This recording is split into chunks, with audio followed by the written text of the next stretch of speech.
Bismillahirrahmanirrahim. Assalamu alaikum. Hello and welcome to our 21st lecture on algebra. Course code is MTH 376 and it's for Masters of Mathematics students from ComSat's Institute of Information Technology, Virtual Campus. Our 21st lecture, and as usual, a brief recap of what we have done in the last lecture. Okay, so last lecture we talked about cyclic groups and abelian groups, so basically their relation. Subgroups of cyclic groups, few examples, and then we also talked about subgroups of the set of integers. Okay, तो थोड़ा सा briefly इनको फिर review कर लेते हैं. Cyclic subgroup की हमने बात कर ली और साइक्लिक ग्रुप की बात कर ली. साइक्लिक सबग्रुप क्या है कि अगर आपका ग्रुप है उसमें एक एलिमेंट लें, उससे जो आप सेट जनरेट करेंगे वो हमेशा ग्रुप जी का सबग्रुप होगा, उसी को हम साइक्लिक सबग्रुप कहेंगे. फिर साइक्लिक ग्रुप क्या होगा? साइक्लिक ग्रुप ये होगा कि आपके पास अगर पूरा ग्रुप जी सिर्फ एक एलिमेंट से जनरेट हो रहा हो, पूरा का पूरा ग्रुप जी अगर एक एलिमेंट से जनरेट हो रहा हो, तो उस ग्रुप को हम कहेंगे कि ये ग्रुप अब एक साइक्लिक ग्रुप है, क्योंकि ये एक ही एलिमेंट से जनरेट हो रहा है. ठीक है, तो हमने कहा कि साइक्लिक ग्रुप्स क्या है कि अगर वो ग्रुप एक ही एलिमेंट से जनरेट हो रहा हो तो वो ग्रुप साइक्लिक ग्रुप होगा. हर ग्रुप साइक्लिक ग्रुप नहीं होता है, कुछ ग्रुप साइक्लिक होते हैं, कुछ नहीं होते हैं. S3 एक साइक्लिक ग्रुप नहीं है. इसी तरह Sn, कोई भी n बिगर देन और इक्वल टू 3 लेंगे आप तो वो साइक्लिक नहीं होगा. लेकिन बहुत सारे ग्रुप साइक्लिक होते भी हैं, जैसे Zn जो है वो तमाम n greater than equal to 1 let's say 2 के लिए साइक्लिक है. ओके, तो अब हमने ये कहा कि साइक्लिक ग्रुप्स और अबिलियन ग्रुप्स में आपस में क्या रिलेशन है. तो इनमें बहुत स्ट्रेट फॉरवर्ड सा एक अच्छा सा रिलेशन है.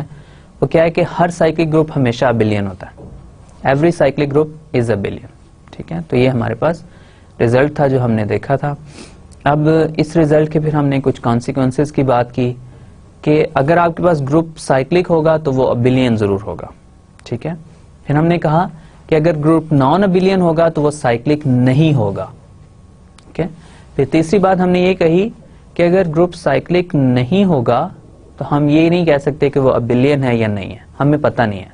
हम कुछ होंगे साइक्लिक, कुछ नॉन साइक्लिक ग्रुप्स अबिलियन होंगे, कुछ नहीं होंगे. राइट, तो इसमें हम इसको हम थोड़ा सा डिटेल में लेटर ऑन देखेंगे. ओके, फिर हमने कहा कि फिर इस रिजल्ट को हमने प्रूव किया. प्रूव कैसे किया? आपने कोई सा एक साइक्लिक ग्रुप लिया, उसके ऊपर उसमें से कोई से दो एलिमेंट्स लिए, उनको आपने मल्टीप्लाई किया, G1 को G2 से मल्टीप्लाई किया, तो हमने ये प्रूव कर दिया कि G1 G2 G2 G1 के इक्वल है. तो यही कम्यूटेटिव की डेफिनेशन है कि किसी भी ऑर्डर में मल्टीप्लाई करें एलिमेंट्स को तो आपके पास रिजल्ट सेम आना चाहिए. ओके, फिर हमने कहा कि अगर आपके पास ग्रुप साइक्लिक है तो उसके सब ग्रुप क्या होंगे. अब इसमें बहुत सारे एक से ज्यादा क्वेश्चंस हो सकते हैं. एक इसमें से ये मेन फंडामेंटल क्वेश्चन है कि अगर ग्रुप आपके पास साइक्लिक होगा तो उसके सब ग्रुप साइक्लिक होंगे या नहीं. ओके, तो इस क्वेश्चन का आंसर ऑफ कोर्स यस है कि अगर आपके पास ग्रुप साइक्लिक है तो उसके सब ग्रुप्स भी साइक्लिक होंगे. ओके, अगर आपके पास ग्रुप साइक्लिक है उसके सब ग्रुप्स भी साइक्लिक होंगे.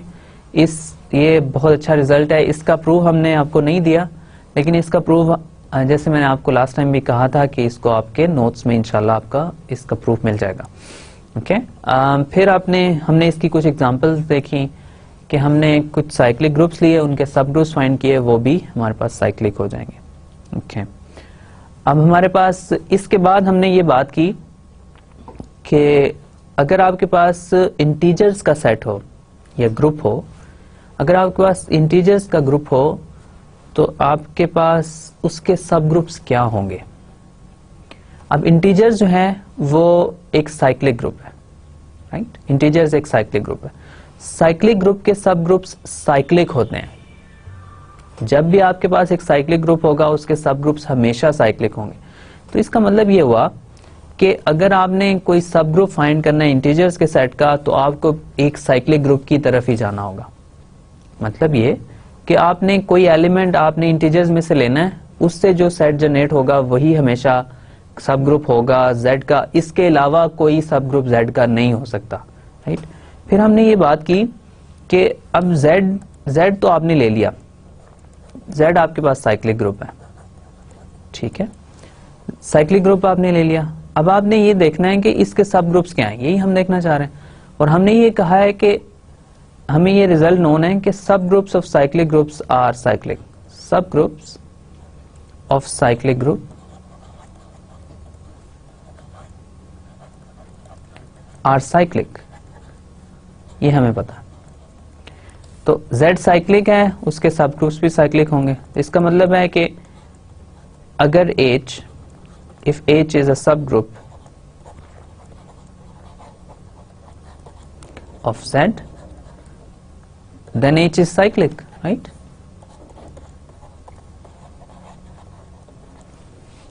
राइट, ये ट्रू है क्योंकि Z साइक्लिक है, उसके सारे सब ग्रुप्स भी साइक्लिक होंगे। फिर हमने इसमें क्या बात की कि अब H एक साइक्लिक ग्रुप ही होगा हमेशा। अब साइक्लिक ग्रुप्स क्या होते हैं, वो किसी एक एलिमेंट से जनरेट हो रहे हैं। किसके एलिमेंट, Z के एलिमेंट से, राइट। तो इसका मतलब ये हुआ कि H जो है वो हमेशा इस फॉर्म का होगा, A टाइम Z। A एक इंटीजर है, कोई एक एलिमेंट ले लें आप इंटीजर्स के सेट में से और उसको आप इंटीजर से मल्टीप्लाई करेंगे, राइट। यही डेफिनेशन होती है आपके पास। तो इसका मतलब ये है कि आप जब भी Z इंटीजर्स के सेट में से इंटीजर्स के ग्रुप के सब ग्रुप्स बनाना चाहेंगे, वो हमेशा इस फॉर्म के आएंगे। और A हम यहाँ पे A हम नॉन नेगेटिव इंटीजर ले सकते हैं,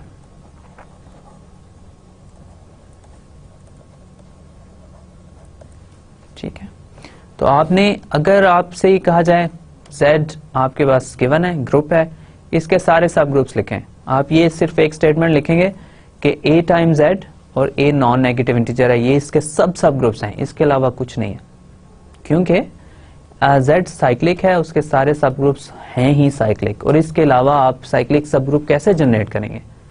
आपने सारे एलिमेंट्स तो Z के यूज कर लिए, इसके बाद अलावा तो कोई एलिमेंट बचा ही नहीं, तो कौन सा और एलिमेंट हम किस सेट से लाएंगे जो इस सेट के सब ग्रुप्स जनरेट करेगा, राइट। अगर आपने साइक्लिक सब ग्रुप्स जनरेट करने हैं तो एलिमेंट्स इसी सेट में से लेने पड़ेंगे। तो इसका ये मतलब हुआ कि H के सारे सब ग्रुप्स हमें नोन है, हमें पता है कि वो क्या होंगे।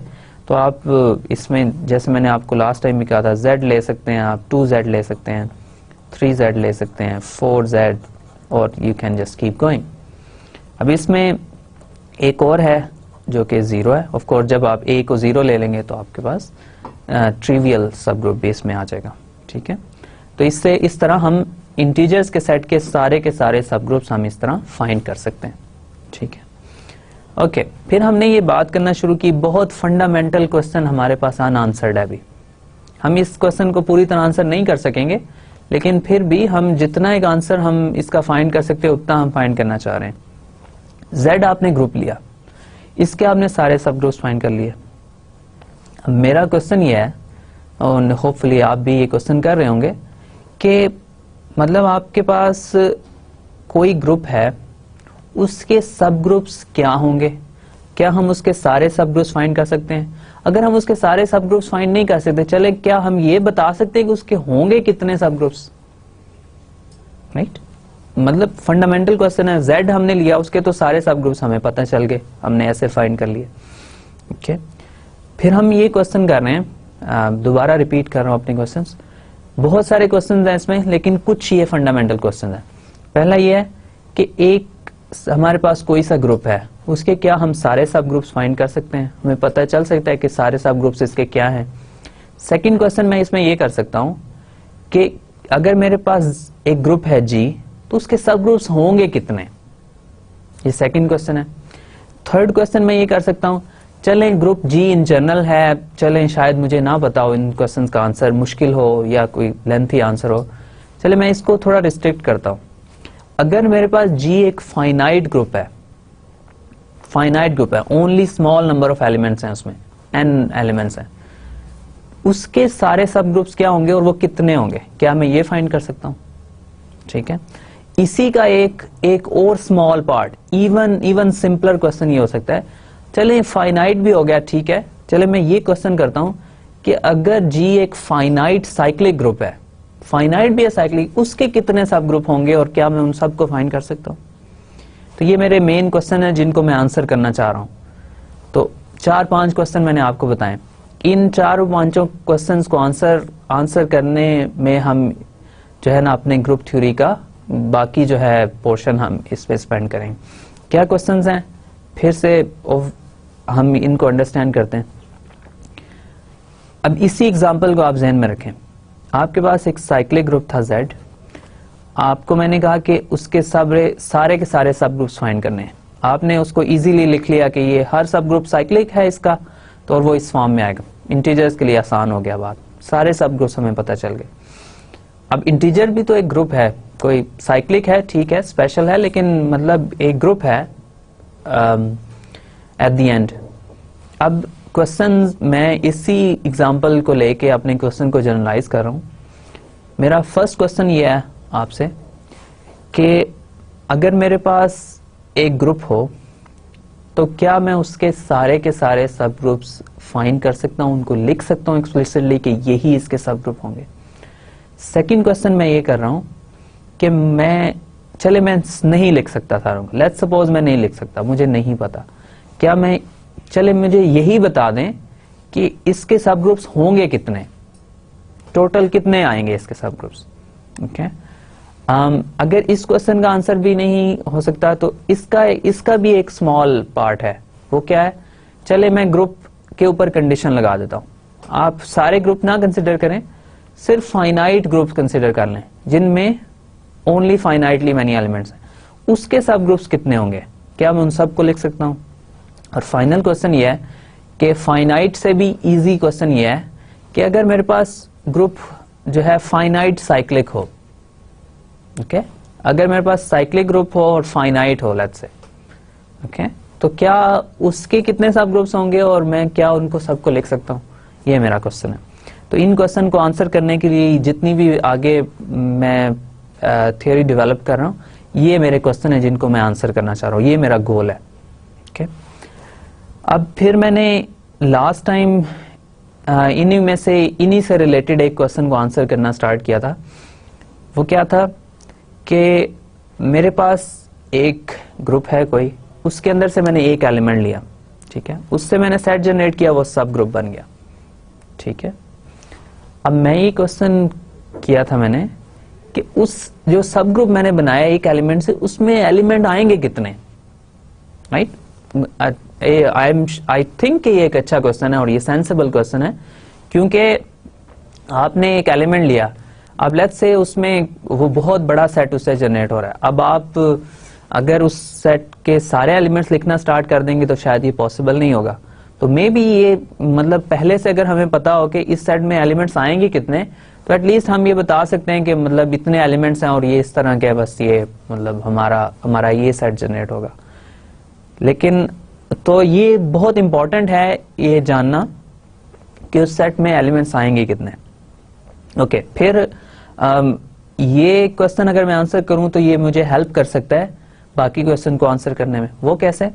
अगर मुझे पता हो कि एक एलिमेंट मैंने ले लिया है, उससे जो सेट जनरेट हो रहा है उसमें लेट्स से 10 एलिमेंट्स आ रहे हैं और ग्रुप टोटल में जो है वो लेट्स से 15 एलिमेंट्स हैं। अब 10 एलिमेंट्स तो एक सब ग्रुप में ऑलरेडी आ चुके हैं, तो इसका मतलब है दूसरा अगर कोई एलिमेंट लूंगा तो उसमें बाकी 5 एलिमेंट्स आएंगे ना, ये 10 तो नहीं आएंगे, राइट? सो आइडेंटिटी एलिमेंट आएगा, दोनों में कॉमन होगा, लेकिन इसके अलावा जो एलिमेंट्स हैं वो कॉमन नहीं होंगे, राइट? तो मतलब 10 का एक सब ग्रुप बना लिया, 5 का एक सब ग्रुप बना लिया, तो मे बी मेरा ये क्वेश्चन हो कि इन दो के अलावा कोई नॉन ट्रिवियल सब ग्रुप्स नहीं होंगे। मैं ये नहीं कह रहा कि ये ट्रू है, लेकिन शायद इस तरह की कोई स्ट्रेटेजी बन सकती हो कि मैं अपने जो मैंने क्वेश्चंस किए हैं उनको मैं आंसर कर सकूं, राइट? तो अब हमारे पास Z एक ग्रुप है, उसके सारे ग्रुप्स हमें नोन है, बाकी सब जो ग्रुप्स हैं उनके सब ग्रुप्स कैसे फाइंड करेंगे, राइट? तो ये हमारा क्वेश्चन।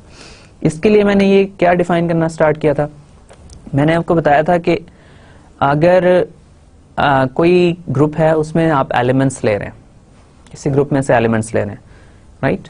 तो आपने ग्रुप G लिया, ठीक है, उसमें से एलिमेंट्स लेने स्टार्ट किए, ठीक है, कोई एलिमेंट ले लिया A ग्रुप में से। मैंने ये क्वेश्चन किया था कि इस ग्रुप का ऑर्डर क्या होगा, ये डेफिनेशन मैंने आपको दी थी कि इस एलिमेंट का ऑर्डर क्या होगा, सॉरी इस एलिमेंट ए का ऑर्डर क्या होगा। उसके लिए मैंने आपको ये डेफिनेशन दी थी कि मैं ये कह रहा हूं कि अगर ग्रुप ए जी में से मैं कोई एक एलिमेंट ले रहा हूं, उसका मैं ऑर्डर इस तरह डिफाइन करूंगा कि वो सबसे छोटा इंटीजर, स्मॉलेस्ट पॉजिटिव इंटीजर, सबसे छोटा इंटीजर मैंने फाइंड करना है जिसके लिए a to the power n 1 है। ठीक है, ये डेफिनेशन है, प्रिसाइज डेफिनेशन। लेकिन इसको लेट्स से बहुत आसान अल्फाज में अगर हमने देखना हो, ये इसके ऊपर हम डिस्कशन थोड़ी पहले भी कर चुके हैं। ग्रुप जी है, उसके ऊपर ऑपरेशन में मल्टीप्लिकेशन ले रहा हूं। ठीक है, मैं ये a to the power n is equal to 1 को लिखने का मतलब ये है कि a times a times a up to so on times a, मतलब ये n टाइम्स मैं इसको मल्टीप्लाई कर रहा हूं। ठीक है, यही कर रहा हूं ना, a to the power n का यही मतलब होता है। 2 टू द पावर 2 का मतलब होता है 2 टाइम्स 2, 2 टू द पावर 3 का मतलब है 2 times 2 times 2, right. So a to the power n का मतलब है a को मैं n टाइम्स मल्टीप्लाई कर रहा हूं। अब अगर मैं ऑर्डर फाइंड करना चाह रहा हूं तो बेसिकली मैं ये क्वेश्चन पूछ रहा हूं कि मैं a को कितनी बार मल्टीप्लाई करूं कि मेरे पास आंसर आइडेंटिटी आ जाए। ओके, मल्टीप्लिकेशन का ऑपरेशन है, a को मैं कितनी बार मल्टीप्लाई करूं कि मेरे पास आंसर आइडेंटिटी आ जाए। ओके, ये मेरा क्वेश्चन है। ओके, फिर इसमें मेरा ये क्वेश्चन हो सकता है, अगर मेरे पास एडिशन का ऑपरेशन है तो एडिशन के केस में एडिशन की आइडेंटिटी होगी ऑफ कोर्स 0, और मेरा क्वेश्चन ये होगा कि मैं a को कितनी बार ऐड करूं, a को मैं कितनी बार ऐड करूं कि मेरे पास आंसर आइडेंटिटी आ जाए। और इसी तरह कोई और बाइनरी ऑपरेशन होगा तो उस बाइनरी ऑपरेशन के की सेंस में मैं बात करूंगा। ठीक है, तो मेरा क्वेश्चन ये है, क्वेश्चन होपफुली आपको मतलब इसकी डेफिनेशन क्लियर होगी कि हमने सिर्फ वो n फाइंड करना है जितनी टाइम्स हमें मल्टीप्लाई करना पड़ेगा a को कि हमारे पास आइडेंटिटी आ जाए। ठीक है, और वो n जो है वो हमने सबसे स्मॉल, ये पॉसिबल है कि एक से ज्यादा के लिए आए, तो हमने वो स्मॉल सबसे छोटा उनमें से लेना। अब इसकी एग्जांपल्स लास्ट टाइम भी कुछ की थी, इसकी एग्जांपल मजीद कुछ कंटिन्यू करते हैं। लास्ट टाइम वाली ये एग्जांपल बहुत इंटरेस्टिंग है, इसी को मैं दोबारा एक दफा देख के फिर मैं इसको डिफरेंट एग्जांपल्स भी आपको देता हूँ। ओके, सो आर क्रॉस जो है उसको अंडर मल्टीप्लिकेशन ले रहा हूं मैं, इसके एलिमेंट्स का मैंने ऑर्डर फाइंड करना है। ठीक है, एलिमेंट्स को ले लेते हैं 1 by 1। 0 इसमें नहीं है, 1 फर्स्ट एलिमेंट है इसका, तो हमने ऑर्डर फाइंड करना है 1 का। 1 को मैं कितनी बार मल्टीप्लाई करूं कि 1 आ जाए। 1 को 1 टाइम्स मल्टीप्लाई करेंगे तो 1 आएगा, 1 को 2 टाइम्स मल्टीप्लाई करेंगे तो 1 आएगा, 1 को 3 टाइम्स मल्टीप्लाई करेंगे 1 आएगा। इन सब के लिए 1 आ रहा है, राइट। तो n 1 हो सकता है, 2 हो सकता है, 3 हो सकता है, 4 5 6 जो भी आप लें, लेकिन हमने इसमें से क्या लेना है, सबसे छोटा स्मॉलेस्ट लेना है। ओके, तो इनमें इन सब में से स्मॉल क्या है, 1 है। 1 को 1 टाइम्स ऐड करें आइडेंटिटी आ जाएगा, 2 टाइम्स भी करेंगे लेकिन वो 1 उससे छोटा है, हमने स्मॉलेस्ट ले लेना उनमें से। ठीक है, फिर ऑर्डर 1 का 1 है। फिर मैं इसमें बात करता हूं -1 का क्या ऑर्डर होगा। अब -1 को मैं 1 टाइम्स ऐड करूं तो 1 तो नहीं आता, -1 1 के इक्वल नहीं है। ठीक है, और -1 को -1 से मल्टीप्लाई करूं तो 1 आ जाएगा। इसका मतलब ये हुआ कि -1 को अगर मैं 2 टाइम्स मल्टीप्लाई करूं तो 1 आता है, तो इसका ऑर्डर क्या होगा, 2 होगा। 2 टाइम्स मल्टीप्लाई करना पड़ा। ओके, अब -1 का इससे इसके अलावा कोई ऑर्डर हो सकता है। वेल, -1 को अगर मैं 4 टाइम्स मल्टीप्लाई करूं तो भी तो मेरे पास 1 आता है, लेकिन 2 स्टिल 4 से स्मॉल है, राइट। तो हमने सबसे स्मॉल लेना है एलिमेंट, सबसे स्मॉल। ओके, तो -1 का ऑर्डर 2 है, 1 का ऑर्डर 1 है। ओके, इसके अलावा बाकी एलिमेंट्स का क्या ऑर्डर है। बाकी एलिमेंट्स लेट्स से मैं लेता हूं जी ऑर्डर ऑफ 2 मैं फाइंड करना चाह रहा हूं। 2 भी रियल नंबर्स का एक एलिमेंट है, राइट। तो 2 को मैं कितनी बार मल्टीप्लाई करूं कि मेरे पास 1 आ जाए। राइट, बहुत ऑकवर्ड सा क्वेश्चन लग रहा है कि 2 को मैं मल्टीप्लाई करता जाऊं मेरे पास 1 आ जाए। तो यही इसमें मेन बात है कि 2 को 2 टाइम्स मल्टीप्लाई करेंगे 4 आ जाएगा, फिर 8 आ सकता है, 16, 32, 1 नहीं आ सकता। 2 को ही 2 से मल्टीप्लाई करना, राइट, किसी और एलिमेंट से नहीं मल्टीप्लाई कर सकते। तो मैं 2 को जितनी भी बार मल्टीप्लाई करूं 1 नहीं मेरे पास आ सकता।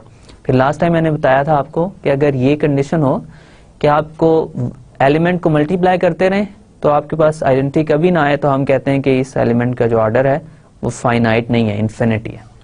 ठीक है, तो ये आपके पास इसमें मेन जो है मेन आइडिया। ठीक है, अब इसमें मैं मजीद अगर एक आध एग्जांपल करके आपको थोड़ा सा इसमें मजीद हम आगे चलते हैं। अब मैं ग्रुप ले रहा हूं, फिर आप शायद सोच रहे होंगे कि यही यूजुअल एग्जांपल्स हम बार बार करते हैं, यही ग्रुप्स की जो एग्जांपल हैं यही ज्यादा इंटरेस्टिंग है। S3 जो है वो मतलब बहुत सारे केसेस में नॉन एग्जांपल्स बनाता है। नॉन एग्जांपल किस तरह बनाता है कि मतलब अगर आपने नॉन कम्यूटेटिव ग्रुप लेना है S3 ले लें, नॉन साइक्लिक ग्रुप लेना है S3 ले लें, राइट, फाइनाइट ग्रुप है S3, ओके। फिर आपने अगर बिलियन ग्रुप लेना है Z ले लें, अगर आपने साइक्लिक ग्रुप लेना है Z ले लें।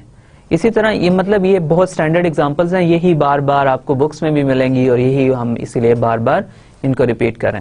मैं ये नहीं कह रहा कि इनके अलावा बाकी एग्जांपल्स आप नहीं ले सकते, ऑफ कोर्स ले सकते हैं, लेकिन इन एग्जांपल से हम यूज टू हो चुके हैं, राइट।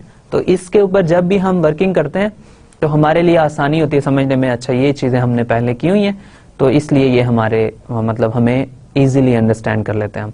ऑफ कोर्स आप कोई भी और ग्रुप लेके इसकी एग्जांपल जरूर ट्राई कीजिएगा, बल्कि आपको जब आपके क्विजेज आएंगे, आपके असाइनमेंट्स आएंगे, सेशनल्स आएंगे, तो इन एग्जांपल्स की कम बात होगी, दूसरी एग्जांपल्स की बात होगी, उन ग्रुप्स की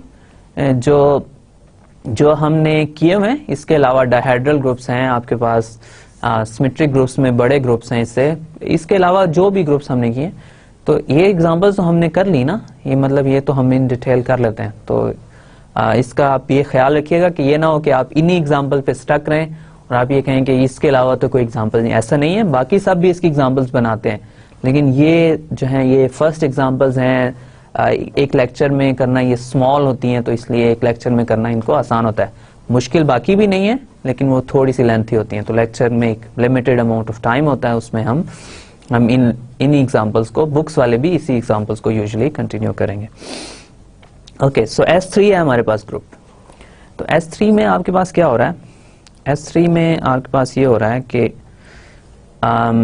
आपके पास ये एलिमेंट्स हैं, ऑफ कोर्स आइडेंटिटी है, 1 2 3 है, 1 3 2 है, और 1 2 है, 1 3 है, और 2 3 है। ठीक है, ये आपका सिमेट्रिक ग्रुप है S3। ओके, हम कर क्या रहे हैं? एलिमेंट्स के ऑर्डर फाइंड कर रहे हैं, एलिमेंट्स के ऑर्डर फाइंड कर रहे हैं। ओके, अब मैं आपसे ये क्वेश्चन पूछता हूं, लेट्स से कि ये जो एलिमेंट है 1 2 3, इसका ऑर्डर क्या होगा? इसका ऑर्डर फाइंड करना आपने। 1 2 3 खुद तो आइडेंटिटी के इक्वल नहीं है, डेफिनेटली नहीं है, तो इसका ऑर्डर 1 तो नहीं हो सकता। इसका ऑर्डर 2 हो सकता है, ये क्वेश्चन कर लेते हैं। तो 1 2 3 को अगर मैं 2 टाइम्स मल्टीप्लाई करूं, तो ये आप बहुत बार अब कर चुके हैं, मुझे बार बार इसको कैलकुलेशन करने की जरूरत नहीं है। आपको ये पता है कि 1 2 3 को मैं 2 टाइम्स मल्टीप्लाई करूं तो मेरे पास 1 3 2 आएगा। ठीक है, तो ये तो फिर आइडेंटिटी के इक्वल नहीं है, तो इसका मतलब है इसका ऑर्डर 2 भी नहीं हो सकता। 2 बार मल्टीप्लाई करने से आइडेंटिटी नहीं आ रही। तो फिर मैं ये कह रहा हूं कि 1 2 3 को 3 टाइम्स मल्टीप्लाई करें। तो अगर आप, फिर हमने ये देखा हुआ है कि 1 2 3 को अगर आप 3 टाइम्स मल्टीप्लाई करेंगे तो आपके पास आइडेंटिटी आएगा। तो इसका मतलब ये हुआ कि इसका ऑर्डर 3 है। इसको 3 टाइम्स मैंने मल्टीप्लाई किया था, तो मेरे पास जो है आइडेंटिटी आया। तो इस एलिमेंट का ऑर्डर क्या है? 3 है। जितनी बार मल्टीप्लाई करेंगे वो नंबर, जितनी बार हमें मल्टीप्लाई करना पड़ा है वो नंबर हमने लिखना है, बस जितनी बार हमें मल्टीप्लाई करना पड़ा है कि आइडेंटिटी आ जाए। ठीक है, यहां मल्टीप्लीकेशन का मतलब है कंपोजिशन। ठीक है, जो भी बाइनरी ऑपरेशन सेट का होगा वही यूज करेंगे। ये बार बार मैं रिपीट करता हूं क्योंकि आपको कंफ्यूजन जो है अब नहीं होनी चाहिए। अब हमने बहुत बार इन चीजों को कर लिया, कि ये कंफ्यूजन अब बिल्कुल रिमूव हो जानी चाहिए कि हम मल्टीप्लिकेशन में कहता रहूं, एडिशन कहता रहूं, जो भी कहूं, लेकिन आप इसका मुराद वही है कि जो भी सेट के ऊपर बाइनरी ऑपरेशन है, ओके, तो सेट के ऊपर जो भी बाइनरी ऑपरेशन है वही यूज करेंगे। आप बाहर से कोई मल्टीप्लिकेशन डिफाइन नहीं कर सकते हो सेट के ऊपर, राइट। तो इसका ऑर्डर 3 हो गया। फिर आपने कोई और एलिमेंट ले लिया। इसी तरह आप ये भी प्रूव कर सकते हैं, क्योंकि हम ये कर चुके हैं चीजें कि 1 3 2 का भी ऑर्डर जो है वो 3 है, ठीक है। फिर आपने 1 2 ले लिया। 1 2 का ऑर्डर क्या है ये हम फाइंड करना चाह रहे हैं। आप 1 2 खुद तो आइडेंटिटी के इक्वल नहीं है, तो 2 टाइम्स इसको मल्टीप्लाई करें। लास्ट लेक्चर में भी मैंने इसको किया था एक बार, ये आइडेंटिटी आता है। इसका ऑर्डर जो है वो 2 है, ओके। इसी तरह आपके पास जो एलिमेंट है 1 3 उसका भी ऑर्डर 2 है, और एलिमेंट जो है वो 2 3 उसका भी ऑर्डर 2 है, ठीक है। और आइडेंटिटी का ऑर्डर क्या है? आइडेंटिटी का ऑर्डर हमेशा 1 होता है, राइट। सो ये 1 है। तो इसका मतलब ये हुआ कि हमारे पास जो ग्रुप है G, उसके अंदर एक एलिमेंट ऑर्डर 1 का है, 3 एलिमेंट ऑर्डर 2 के हैं, और 2 एलिमेंट ऑर्डर 3 के हैं, ठीक है। ओके, सो हमारे पास अगर ऑर्डर 1 के एलिमेंट फाइंड करने हैं तो आइडेंटिटी एलिमेंट है उसके लिए। ऑर्डर 2 के एलिमेंट्स फाइंड करने हैं तो वो हैं 1 2 1 3 और 2 3। ये तीनों एलिमेंट्स ऑर्डर 2 के हैं। और ऑर्डर 3 के 2 एलिमेंट्स हैं, वो क्या है? 1 2 3 और 1 3 2, ठीक है। तो ये आपके पास इन तीनों के अलावा किसी और ऑर्डर के एलिमेंट्स S3 में मौजूद नहीं है। तो होपफुली ऑर्डर का कॉन्सेप्ट आपको प्रॉपरली क्लियर हो गया होगा कि ऑर्डर से हम क्या मुराद ले रहे हैं। ओके, अब इंटीजर्स के केस में भी मैंने ऑर्डर आपको बता दिया था। इंटीजर्स के केस में आइडेंटिटी 0 का ऑर्डर 1 है, बाकी सब एलिमेंट्स का ऑर्डर इन्फिनिटी है। कोई सा भी और एलिमेंट ले लें नॉन जीरो, उसको आप जितनी मर्जी टाइम ऐड करते रहें आपके पास 0 नहीं आएगा, राइट। 1 को आप 100 टाइम्स 10,000 10 मिलियन टाइम्स ऐड कर लें, आपके पास एलिमेंट बढ़ता जाएगा, 0 की तरफ वापस कभी भी नहीं आएगा। उन सब एलिमेंट्स का ऑर्डर इन्फिनिटी है। ओके, सो ये आपको मैं लास्ट लेक्चर में बता चुका हूं कि अगर एलिमेंट का ऑर्डर 1 है तो वो हमेशा इन्फिनिटी होगा, हमेशा आइडेंटिटी होगा। ओके, इसको मैं फिर से लिख देता हूं कि अगर A आपके पास कोई एलिमेंट है ग्रुप का, देन ऑर्डर ऑफ A जो है वो 1 होगा if and only if A जो है वो आइडेंटिटी होगा, ठीक है। ग्रुप के ऊपर कोई बाइनरी ऑपरेशन है आपके पास, राइट। तो अब मैं, अगर आप इसको प्रूव करना चाहें, लेट्स सपोज आप इसको प्रूव करना चाह रहे हैं, तो आपने इसको प्रूव करने के लिए हमें क्या चाहिए? हमें ये चाहिए कि लेट्स से इसको प्रूव करते हैं, ठीक है। ये बहुत मतलब आसान चीजें हैं और इनको प्रूव करने के लिए हमें ज्यादा सोचने की जरूरत नहीं होती। हमारे पास एक डेफिनेशन है, उसको यूज करना है, हमारे पास प्रूव आ जाएगा। ओके, सपोज करें कि ऑर्डर जो है 2 साइड्स हैं इस प्रूफ की। ऑर्डर ऑफ A 1 है तो A आइडेंटिटी होना चाहिए। अगर A आइडेंटिटी है तो उसका ऑर्डर हमेशा 1 होना चाहिए, राइट। ये हमारे पास क्वेश्चन है। तो सपोज करें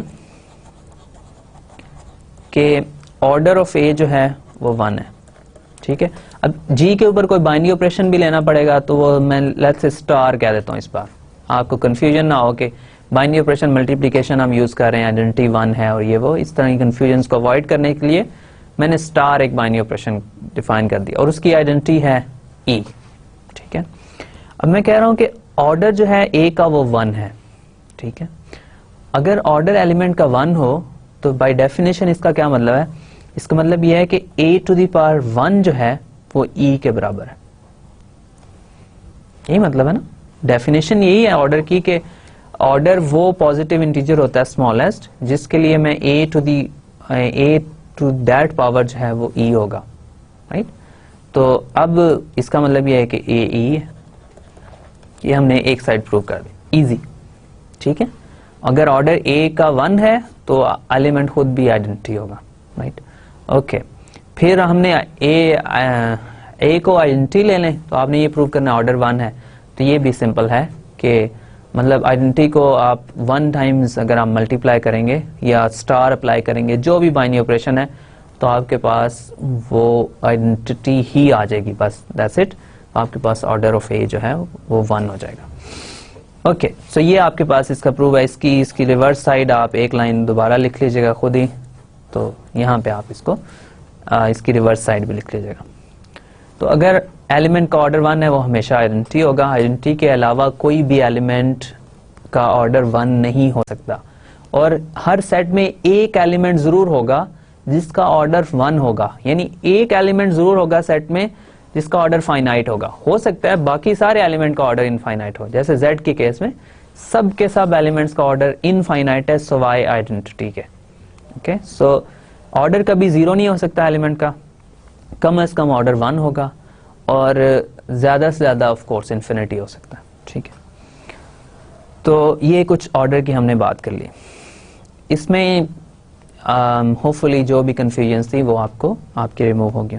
अब ऑर्डर की हम बात क्यों कर रहे हैं, हम इंटरेस्टेड क्यों हैं इसमें, हम फिर क्वेश्चन हम आंसर करना चाह रहे हैं कि अगर मैं एक एलिमेंट लूँ किसी सेट में से, किसी ग्रुप में से, उसका जो कॉरस्पॉन्डिंग उससे जनरेट होने वाला सेट है उसमें एलिमेंट्स कितने आएंगे, राइट, ये मेरा क्वेश्चन। ओके, सो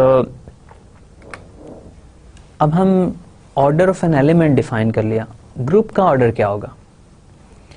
ठीक है, किसी भी ग्रुप के ऑर्डर की हम बात कर रहे हैं, तो ये बहुत सिंपल डेफिनेशन है, इसमें कुछ भी नहीं है। अगर हमारे पास एक एलिमेंट है, एक ग्रुप है G, तो G इज अ ग्रुप, तो हम ऑर्डर ऑफ G जो है, ऑर्डर ऑफ G, उसको मैं अक्सर इस तरह लिखूंगा, ये लेट्स से आपने इसको देखा होगा कि ये एब्सोल्यूट वैल्यू या मॉड का साइन लगा के उसके अंदर G लिख देंगे हम, तो इसका मतलब ये होगा कि हम ऑर्डर ऑफ G की बात करें। ऑर्डर ऑफ G क्या है, हमने सिर्फ ये फाइंड करना है कि A में एलिमेंट्स कितने हैं, सॉरी ऑर्डर ग्रुप G में एलिमेंट्स कितने हैं। So order of G is number of elements in G।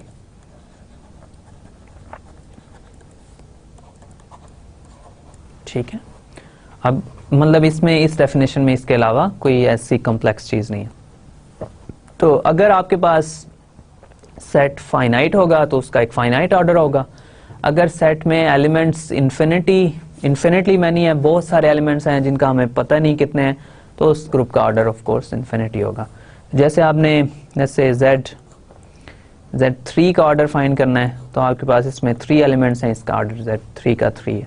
फिर आपने प्लस से Z5 का ऑर्डर फाइंड करना है और 4 का करना है जो भी, तो आपके पास इसका ऑर्डर 5 है। इन जनरल और Zn का ऑर्डर क्या है, n है। ठीक है, इसी तरह अगर आपने S3 का ऑर्डर आप लिखना चाह रहे हैं तो उसमें कितने एलिमेंट्स आएंगे, उसमें 6 एलिमेंट्स आएंगे। लेकिन A3 जो है इसका अल्टरनेटिंग सब ग्रुप, उसमें 3 एलिमेंट्स आएंगे, राइट। इसी तरह आप कर सकते हैं। और Sn में इन जनरल इसका ऑर्डर जो है वो n फैक्टोरियल होता है। ठीक है, फिर आपने अगर आपके पास Z हो, अब Z में कितने एलिमेंट्स हैं, Z तो एक बहुत बड़ा सेट है, इसमें इनफाइनाइटली मैनी एलिमेंट्स हैं। ऑफ कोर्स हम इसके ऑर्डर की बात नहीं कर सकते, इसका ऑर्डर इन्फिनिटी है। ठीक है, इसमें Z का जो ऑर्डर है वो इन्फिनिटी है। इसी तरह R का ऑर्डर इन्फिनिटी है और बहुत सारे इनफाइनाइट ऑर्डर के आपके पास ग्रुप्स हैं। तो लेट्स से R क्रॉस है, वो भी इन्फिनिटी ऑर्डर का है, और Q जो है वो भी इन्फिनिटी का है, राइट। इसमें मैंने बाइनरी ऑपरेशन कहीं नहीं दिया, आपको पता होना चाहिए कि इस बाइनरी ऑपरेशन की बात हो रही है। ठीक है, राइट, सो ये क्रॉस है यहाँ पे, राइट। सो ये ऑर्डर ऑफ द ग्रुप हो गया।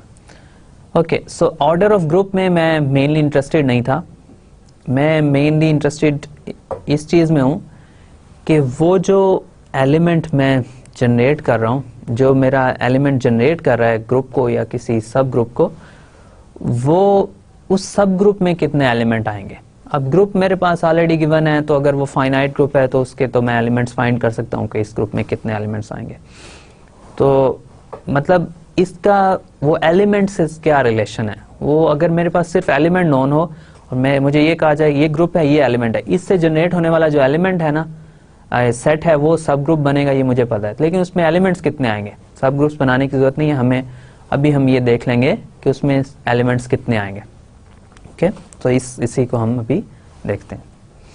ओके, सो अब रिलेशन, जैसे मैं बात कर रहा हूँ कि रिलेशन हमारे पास क्या है, एक एलिमेंट लिया ग्रुप में से, उसका जो ऑर्डर है उसमें, और जो सेट हमने जनरेट किया उस एलिमेंट से, उन दोनों में आपस में क्या रिलेशन है। ओके, अब साइक्लिक सब ग्रुप मैंने यहाँ लिखा है कि ऑर्डर ऑफ अ साइक्लिक सब ग्रुप। मैंने एक एलिमेंट लिया ग्रुप में से, उससे जो मैं सेट जनरेट करूंगा, वो जो ग्रुप बनेगा वो हमेशा साइक्लिक सब ग्रुप, उसी को हम साइक्लिक सब ग्रुप कहते हैं। तो एक एलिमेंट से जनरेट होने वाला जो सब ग्रुप है उसको साइक्लिक सब ग्रुप कहते हैं। अब ये हमारे पास बहुत नाइस फैक्ट है इफ यू लाइक, कि जो ऑर्डर, लेट्स से हमारे पास एक ग्रुप है जी हमारे पास एक ग्रुप है, ठीक है, उसमें से मैं एक एलिमेंट लेता हूँ ए, ठीक है, तो ये हमारे पास बहुत वेल नोन फैक्ट ये नोन है कि अगर आप ए का ऑर्डर लें, ए का ऑर्डर और ए से जनरेट होने वाला जो सेट है उसका ऑर्डर, ये दोनों सेम होते हैं। ओके, सो ये होपफुली फर्स्ट साइट में ये आपको इसकी क्लियर होगी कि ये हम मतलब क्या कहना चाह रहे हैं। ऑर्डर ऑफ एन एलिमेंट मैंने ये डिफाइन किया कि कितनी बार मैं ए को मल्टीप्लाई करूं, लेट्स से मल्टीप्लिकेशन का ऑपरेशन है ग्रुप के ऊपर, कितनी बार मैं ए को मल्टीप्लाई करूं कि मेरे पास आइडेंटिटी आए, ठीक है। इसी को मैं कह रहा हूं कि अब ए से जो मैं सेट जनरेट कर सकता हूं, राइट, पावर्स ऑफ ए, और उसमें जितनी भी ऑल पॉसिबल इंटीजर पावर्स जितनी भी आप लेंगे, उससे जो सेट जनरेट करूंगा ए से, उसका ऑर्डर यानी उसमें जितने एलिमेंट्स आएंगे वो और ए का ऑर्डर ये दोनों सेम है, राइट। अब इसका मतलब ये है कि जब भी आपको कोई एलिमेंट दिया जाए ग्रुप का, उसका अगर आप ऑर्डर फाइंड कर लें तो स्ट्रेट अवे आपको ये पता चल जाएगा कि जो इससे सेट जनरेट होगा उसमें एलिमेंट्स कितने आएंगे। तो आपको ये सेट को जनरेट करने की जरूरत नहीं है कि मतलब पहले सेट जनरेट करें और फिर उसके बाद आप फाइंड करें कि इसमें एलिमेंट्स कितने आ रहे हैं। पहले से नोन होगा कि जब भी एक एलिमेंट आप ग्रुप का लेंगे उसका आप ऑर्डर फाइंड कर सकते हैं। हो सकता है वो इन्फिनिटी हो, में ये चांसेस हैं ऑफ कोर्स, लेकिन फिर आपको ये भी पता चल जाएगा कि जब जो आप इसके कॉरेस्पॉन्डिंग ग्रुप बनाएंगे जो इससे जनरेट होगा उसमें भी इनफाइनाइटली मैनी एलिमेंट्स हैं।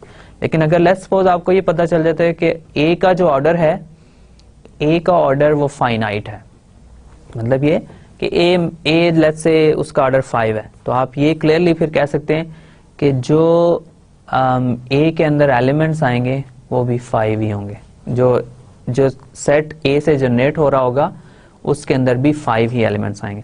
अब इसकी कुछ एग्जांपल्स देखते हैं तो फिर होपफुली ये आपको क्लियर हो जाएगा।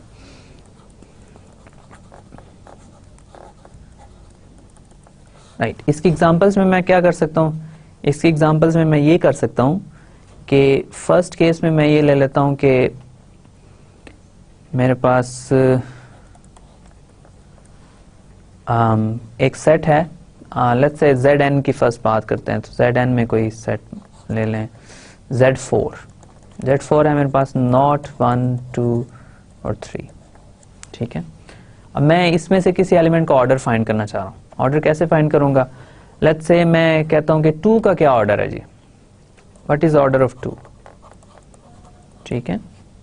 2 का ऑर्डर मैं फाइंड करना चाह रहा हूं, कैसे फाइंड करूंगा, वेल मैंने कितनी बार मैं 2 को ऐड करूं मॉड्यूलो 4 कि मेरे पास 0 आ जाए, ये मेरा क्वेश्चन है। अब मैं लेट्स से 2 को 1 टाइम्स ऐड करूं तो 2 है, 2 तो 0 के इक्वल नहीं, 2 को 2 टाइम्स ऐड किया मेरे पास 4 आ गया, 4 मॉड्यूलो 4 0 है, ठीक है। तो इसका मतलब है 2 का ऑर्डर 2 है, तो जो आप 2 से सेट जनरेट करेंगे उसका भी ऑर्डर 2 ही होगा, उसमें भी 2 ही एलिमेंट्स आएंगे, 2 से ज्यादा नहीं आ सकते हैं, ओके। तो ये मतलब बगैर सेट को जनरेट किए हुए आपको पता चल रहा है कि आपके पास जो इसमें एलिमेंट्स आ रहे हैं वो 2 ही आएंगे। अब ये स्मॉल सेट है, ये तो आप कहेंगे कि ये मैं जनरेट करके भी बता सकता हूँ इसमें 2 एलिमेंट्स है, तो इसमें क्या एडवांटेज मिला मुझे, इसमें ये जो एलिमेंट है ये सेट बहुत स्मॉल है, इसमें तो 4 एलिमेंट्स हैं टोटल, अगर मैं आपको थोड़ा सा इसमें बिगर सेट दे दूं तो शायद इसका एडवांटेज मज़ीद क्लियर हो जाएगा कि और जो है एलिमेंट का ऑर्डर नोन हो तो सेट के जो एलिमेंट्स हैं वो भी आपको पता चल जाएगा कितने हैं, तो फिर आपको सारा सेट लिखने की ज़रूरत नहीं है। अब इसमें ज़्यादा इंटरेस्टिंग ये हो सकता है कि 1 का ऑर्डर क्या है। 1 का ऑर्डर ये है कि 1 + 1 + 1 + 1 4 मॉडुलो 4 जो है वो 0 आएगा। ठीक है, तो इसका मतलब ये है कि 1 का ऑर्डर क्या है, 1 का ऑर्डर 4 है। अब आप इसका मतलब ये कह सकते हैं कि 1 से जो आप सेट जनरेट करेंगे उसका ऑर्डर भी 4 होगा। अब इसमें 4 एलिमेंट्स आएंगे, राइट, तो Z4 खुद उसमें 4 एलिमेंट्स हैं तो ये Z4 के इक्वल होगा। बगैर कुछ किए आप ये बता सकते हैं कि इसमें जो टोटल नंबर ऑफ एलिमेंट्स हैं वो 4 हैं और वो ये जो इससे सेट जनरेट होगा वो Z4 ही आएगा। ठीक है, तो मतलब ये इसमें कॉन्सेप्ट है जो आई थिंक काफ़ी हेल्पफुल हो सकता है लेटर ऑन। अब इसमें एक आध मज़ीद एग्जांपल करके फिर हम थोड़ा सा आगे जाते हैं। अब इसमें लेट्स से इंटरेस्टिंग एग्जांपल ये है कि चीज़ इक्वल टू S3 पे फिर आ गया हूँ मैं और मेरे पास आइडेंटिटी एलिमेंट है, फिर इसमें 1 2 3 है, 1 3 2 है और 1 2 है, 1 3 है और 2 3 है। ठीक है, अब मुझे ये पता है कि जो ऑर्डर है 1 2 का वो 2 है। ठीक है, अब इससे जनरेट होने वाला जो सेट है 1 2 से जनरेट होने वाला जो सेट है 1 2 से जनरेट कर रहा हूं जो मैं सेट, उसमें 2 एलिमेंट्स आएंगे।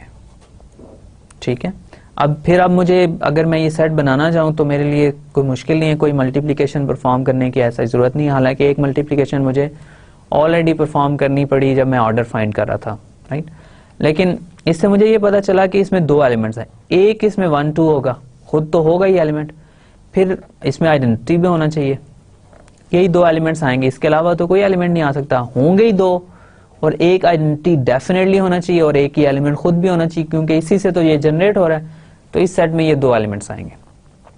ठीक है, फिर मैंने क्या कहा, मैंने ये कहा कि जो ऑर्डर है 1 2 3 का वो है जी 3। ठीक है, तो 1 2 3 से जो जनरेट होने वाला सेट है उसका भी ऑर्डर 3 होगा। ठीक है, फिर इसमें अगर मैंने ये सेट लिखना है तो 2 एलिमेंट्स तो मुझे पहले ही पता है, 1 और 1 2 3, और थर्ड एलिमेंट हमने पहले से फाइंड किया हो कि इसमें थर्ड एलिमेंट ये आएगा, तो ये आपका एक्चुअली A3 है। ठीक है, तो मतलब ये कि आप सिर्फ एलिमेंट का ऑर्डर फाइंड करके ये बता सकते हैं कि आपका जो सब ग्रुप है उसमें कितने एलिमेंट्स आएंगे, राइट, तो एलिमेंट का ऑर्डर सब ग्रुप के ऑर्डर के इक्वल है। ओके, सो होपफुली ये कॉन्सेप्ट आपको क्लियर हो गया होगा। ओके, सो अभी तक इस कॉन्सेप्ट को बहुत लाइटली हमने किया है, मतलब इसकी मज़ीद जो डेप्थ है और एप्लीकेशंस हैं वो हम थोड़ा सा आगे जाकर करेंगे। उससे पहले हमें एक और कॉन्सेप्ट की ज़रूरत है, तो अगर वो कॉन्सेप्ट करने के बाद हम फिर ये बता सकेंगे कि किसी ग्रुप के, ऑफ कोर्स शायद कुछ कंडीशंस हम लगाएंगे ग्रुप के ऊपर, लेकिन हम ये बताना हम ये चाह रहे हैं, ये हमारा मेन एम यही है कि हम किसी भी ग्रुप के ये बता देंगे कितने सब ग्रुप्स होंगे और ये बता दें कि वो सब ग्रुप्स होंगे क्या, राइट, ये हमारा मेन एम है। लेकिन ये हम नहीं कर सकेंगे, इसकी मैं आपको रीजंस भी बता दूंगा कि इसको हम क्यों नहीं कर सकेंगे। हम ये फिर फाइंड करना चाह रहे हैं, कम से कम हम ये फाइंड करना चाह रहे हैं कि अगर आपके पास एक फाइनाइट साइक्लिक ग्रुप हो या एक साइक्लिक ग्रुप हो इन जनरल, तो उसके क्या सब ग्रुप्स होंगे और कितने होंगे, कम से कम हम ये फाइंड करना चाह रहे हैं। ओके, उसके लिए हमें कुछ 1-2 डेफिनेशंस की ज़रूरत है। वो डेफिनेशंस हम करके और एक बहुत इंपॉर्टेंट कॉन्सेप्ट की तरफ हम जा रहे हैं और उस कॉन्सेप्ट को करने के बाद हम इस क्वेश्चन पे वापस आ जाएंगे। अब नेक्स्ट कॉन्सेप्ट है हमारा relation between groups. Okay, groups में अभी तक हमने जितनी भी बात की है हम ये बात कर रहे हैं कि एक ग्रुप है, उसका मतलब उसके ऊपर हम ऑपरेशंस कर रहे हैं, राइट। जैसे आपने एक ग्रुप डिफाइन किया, फिर हमने कहा कि इसके सब ग्रुप्स क्या होंगे, ये ग्रुप कैसा होगा, इसकी एग्जांपल्स क्या हैं, परमुटेशन ग्रुप्स की बात कर ली, साइक्लिक ग्रुप्स की बात कर ली, मॉडुलो ग्रुप्स की बात कर ली, फिर इसी तरह डिफरेंट हमने कॉन्सेप्ट्स की बात की, लेकिन वो सारे के सारे उसी ग्रुप के ऊपर हैं, राइट। अब हमने ग्रुप्स बहुत सारे डिफाइन कर लिए, हम ये जानना चाह रहे हैं कि इन ग्रुप्स में आपस में रिलेशन भी है कोई, या मतलब ये जस्ट एक सेपरेट एंटिटीज हैं, इनका आपस में कोई रिलेशन नहीं है। जैसे मतलब ये ह्यूमन रिलेशंस में भी ठीक है, ह्यूमन बीइंग्स एक सेपरेट एंटिटीज होते हैं, लेकिन हम इंटरेस्टेड होते हैं कि इनका आपस में रिलेशनशिप क्या है, राइट। इसी तरह बहुत सारी मतलब दूसरी फील्ड्स में भी, जैसे केमिस्ट्री है तो आप ये दो केमिकल्स हैं तो आप ये इंटरेस्टेड होंगे इस चीज में कि उन दोनों केमिकल्स का आपस में रिएक्शन क्या होगा, उनका आपस में रिलेशन क्या है, राइट। वो मतलब केमिकल्स अगर आप उनको मिक्स करें या आप उनका आपस में इंटरेक्शन करवाएं तो आपके पास क्या रिलेशन बनता है। इसी तरह बहुत सारी फिजिकल क्वांटिटीज जो हैं वो आपस में इंटरेक्ट कैसे करती हैं, जैसे आपके पास सन है और अर्थ है, उनमें आपस में क्या इंटरेक्शन है उनकी, ओके। सो इस तरह की बहुत सारी चीजें जैसे रियल लाइफ में भी होती हैं। तो अब हमारे पास जो एंटिटीज हैं जिनके बारे में हम इंटरेस्टेड हैं वो ग्रुप्स हैं इस कोर्स में। अब ग्रुप्स जो हैं हमने बहुत सारे डिफाइन कर दिए। अब एक क्वेश्चन शायद आपके माइंड में हो कि अब ये सारे ग्रुप्स क्या डिफरेंट ग्रुप्स हैं जो हमने डिफाइन किए हैं, या इनमें से ऐसा भी हो रहा है कि हमने दो ग्रुप्स लिखे हुए हैं, वो हैं दोनों एक ही, लेकिन मतलब उनके डिफरेंट तौर पे हमने एलिमेंट्स के लिखे हुए हैं। जैसे आपको मैंने कहा कि S3 जो है वो है group of permutations of 3 elements.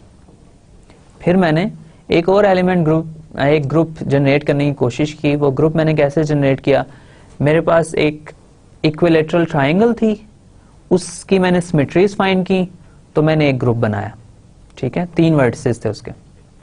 अब उन तीनों वर्टिसेस को मैंने 1 2 3 कह दिया।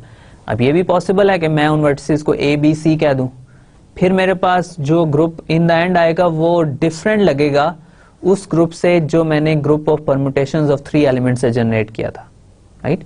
तो अब ये दो ग्रुप लगते डिफरेंट हैं, लेकिन जैसे मैंने आपको बताया कि ये दोनों सेम ग्रुप्स हैं, क्योंकि जो S3 के एलिमेंट्स हैं उनमें भी वही रिलेशंस हैं जो जिसको मैंने D6 कहा था या D3 कहा था, जो भी आप नोटेशन आपको पसंद हो। तो आपने D6 और S3 को हमने कहा ये सेम है, लेकिन आप वर्टिसेस को चेंज करके देखें। अगर आप ट्राइंगल के वर्टिसेस लें 1 2 3 की बजाय A B C, तो आपके पास ऑल टुगेदर डिफरेंट चीज आपको लगेगी, लेकिन वो डिफरेंट नहीं है। हमने ये देखा है कि वो दोनों ग्रुप सेम है। अब इस तरह के क्वेश्चंस जो हैं वो हम ग्रुप में के बारे में फाइंड करना चाह रहे हैं कि हमारे पास दो ग्रुप्स पड़े हुए हैं, क्या वो ग्रुप सेम है? अगर हैं तो, अगर सेम नहीं है तो क्या उनमें कोई रिलेशनशिप है, कोई इंटरेक्शन है उन ग्रुप्स में? अगर कोई इंटरेक्शन है तो उस रिलेशन को हम फाइंड करना चाह रहे हैं। जैसे मैं एक ग्रुप मेरे पास है और एक लेट्स से G ग्रुप है और एक ग्रुप है लेट्स से H। क्या मैं ग्रुप G से ग्रुप H फाइंड कर सकता हूँ या ग्रुप H से ग्रुप G फाइंड कर सकता हूँ? तो जो भी रिलेशन है ग्रुप्स के दरमियान, उन रिलेशंस को हम नेक्स्ट स्टडी करना चाह रहे हैं। अब रिलेशन एक मैथमेटिक्स टर्म में अगर आप लेना चाहें तो रिलेशन को आप मैथमेटिक्स की टर्म में क्या कहेंगे? दो सेट्स के दरमियान में एक रिलेशन आप बनाना चाह रहे हैं, राइट। अब रिलेशन में फंक्शन की बात हम ऑलरेडी कर चुके हैं, बाइनरी ऑपरेशन की बात भी कर चुके हैं, राइट। तो अब रिलेशन क्या है? एक सेट से या एक ग्रुप से दूसरे ग्रुप पे जाना है, राइट। मेरे पास दो ग्रुप्स हैं, लेट्स से G1 है और G2 दूसरा ग्रुप है। इस ग्रुप से मैं इस ग्रुप में जाना चाह रहा हूं, दोनों में आपस में रिलेशन फाइंड करना चाह रहा हूं। अब मैथमेटिक्स की टर्म में रिलेशन का क्या मतलब होता है? रिलेशन ये है कि इस ग्रुप में से एलिमेंट्स लूं और उनको G2 के एलिमेंट्स के ऊपर मैं मैप कर दूं, इफ यू लाइक। G1 के एलिमेंट्स हों, अगर उनके दरमियान कोई रिलेशन है तो वो रिलेशन यूज करते हुए मैं G1 के एलिमेंट्स को G2 के एलिमेंट्स के अंदर ट्रांसफॉर्म कर दूं। तो मैथमेटिक्स की टर्म में रिलेशन जो है वो एक फंक्शन होता है या मैप होता है, ठीक है। फंक्शन होता है या मैप होता है, दोनों टर्म्स हम इंटरचेंजेबली एक ही चीज को के लिए यूज करते हैं। अब ये मैप या फंक्शन क्या है, इसको हम इन डिटेल इसकी बात कर चुके हैं इस कोर्स में। वो क्या है कि आपके पास दो प्रॉपर्टीज हैं, डोमेन होती है, को डोमेन होती है, रेंज होती है, ये सारी चीजें। डोमेन के हर एलिमेंट के लिए को डोमेन में एक एलिमेंट होना चाहिए और वो एलिमेंट जो है यूनिक होना चाहिए। बस ये एक दो कंडीशंस हैं तो आपके पास एक फंक्शन बन जाएगा। तो जब भी मैं बात करता हूँ मैथमेटिक्स की टर्म में कि दो ग्रुप्स के दरमियान, दो सेट्स के दरमियान मैं रिलेशन बनाना चाह रहा हूँ, इसका मतलब ये होता है कि मैं दो ग्रुप्स के दरमियान में एक फंक्शन डिफाइन करना चाह रहा हूँ जो एक ग्रुप के एलिमेंट्स को दूसरे ग्रुप के एलिमेंट के ऊपर मैप करता है या एक ग्रुप के एलिमेंट को दूसरे ग्रुप के एलिमेंट से रिलेट करता है, राइट। तो ये फंक्शन हमारे पास ऐसी एंटिटीज हैं जो हमें रिलेशंस बताते हैं दो डिफरेंट ग्रुप्स के दरमियान, दो डिफरेंट सेट्स के दरमियान। तो इसका मतलब है कि अगर मैं रिलेशन फाइंड करना चाहता हूँ ग्रुप्स के दरमियान, तो जब भी मुझे दो ग्रुप्स गिवन हो तो मैं उनके दरमियान में रिलेशन फाइंड कर लूँ, राइट। तो एलिमेंट्स को एलिमेंट्स के ऊपर मैप कर दूँ। लेकिन अब ग्रुप है, ग्रुप सिर्फ सेट नहीं है, एलिमेंट्स नहीं है उसमें, इसके अलावा भी कुछ है ग्रुप में। ग्रुप एक सेट है और उसके ऊपर एक बाइनरी ऑपरेशन भी है, राइट। सेट है और एक बाइनरी ऑपरेशन भी है, बाइनरी ऑपरेशन की प्रॉपर्टीज भी हैं। तो इसका मतलब ये हुआ कि सिर्फ एक फंक्शन डिफाइन कर लेना इनफ नहीं है रिलेशन फाइंड करने के लिए। रिलेशन आपको फंक्शन क्या दे देगा, एलिमेंट्स का एलिमेंट से रिलेशन, लेकिन बाइनरी ऑपरेशन का बाइनरी ऑपरेशन से क्या रिलेशन है। ग्रुप एज अ सेट तो कुछ नहीं है ना, ग्रुप तो जब बनेगा जब आपके पास सेट भी होगा और उसके ऊपर बाइनरी ऑपरेशन भी होगा।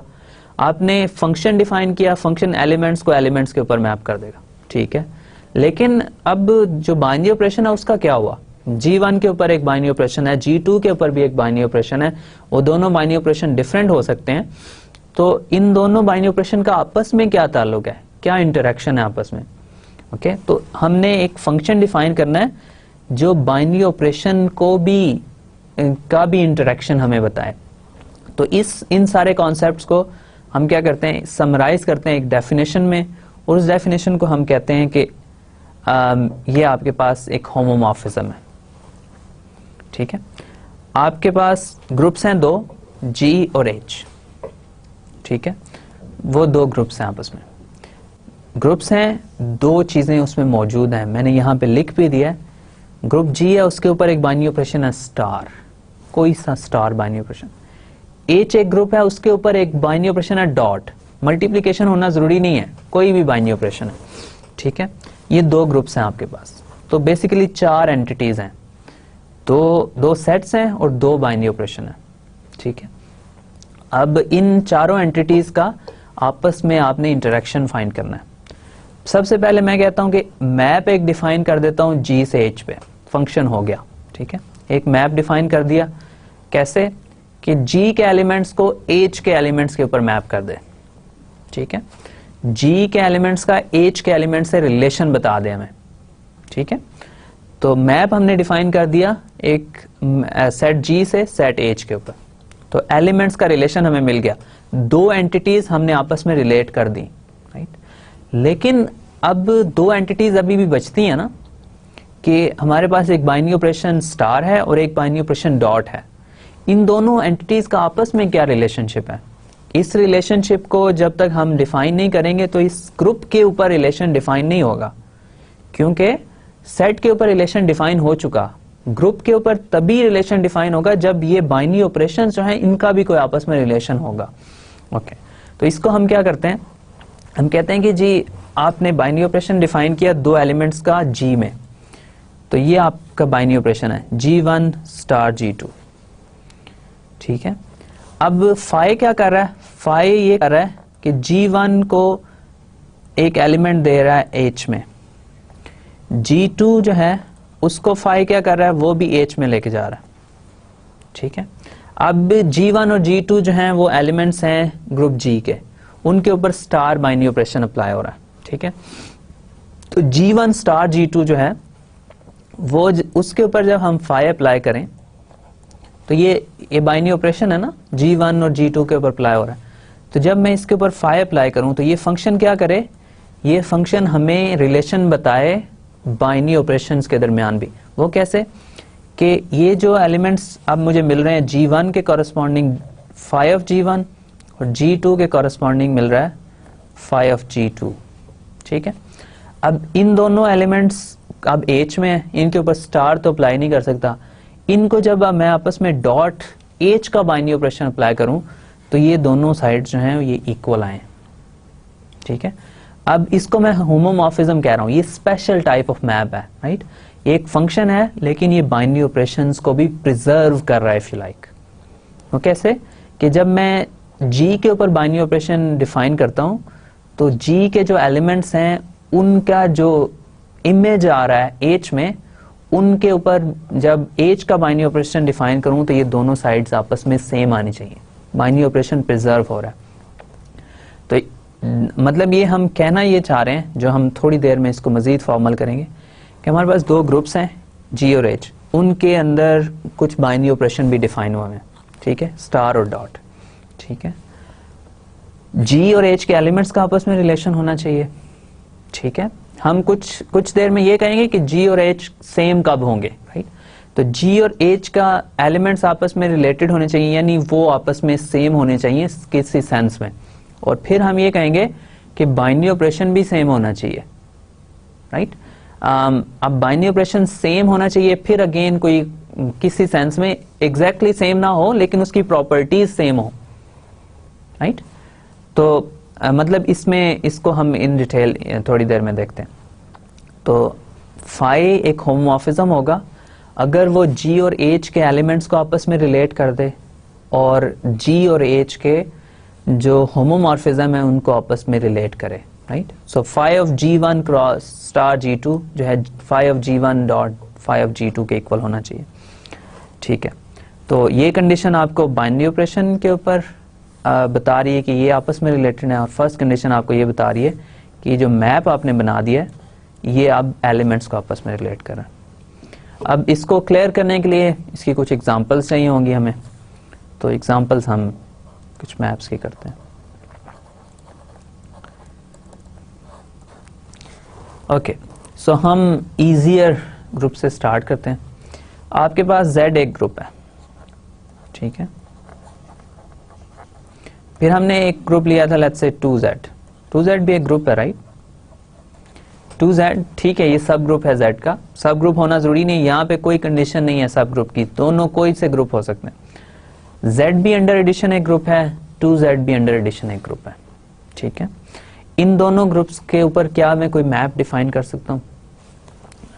कोशिश करते हैं। फाई मैं डिफाइन करता हूँ Z से 2Z के ऊपर, ठीक है। ये फाई क्या कर रहा है, ये एलिमेंट ले रहा है Z में से कोई फाई ऑफ n, और उसको क्या कर रहा है, उसको मैंने इस Z का जो एलिमेंट है उसको मैंने लेके जाना 2Z में। तो मेरे पास जो फाई है वो फाई ऑफ n, ये एलिमेंट होना चाहिए 2Z का, राइट। अगर ये फाई जो है मैप है Z से 2Z में। अब मैं क्या करूं कि मेरे पास सारे के सारे एलिमेंट 2Z में 2 के मल्टीपल्स हैं, तो n को मैं 2 का मल्टीपल कैसे बनाऊं? मैं ये मैप डिफाइन कर देता हूं कि हर n जो है वो 2n के ऊपर मैप हो रहा है, ठीक है। हर n जो है वो 2n के ऊपर मैप हो रहा है।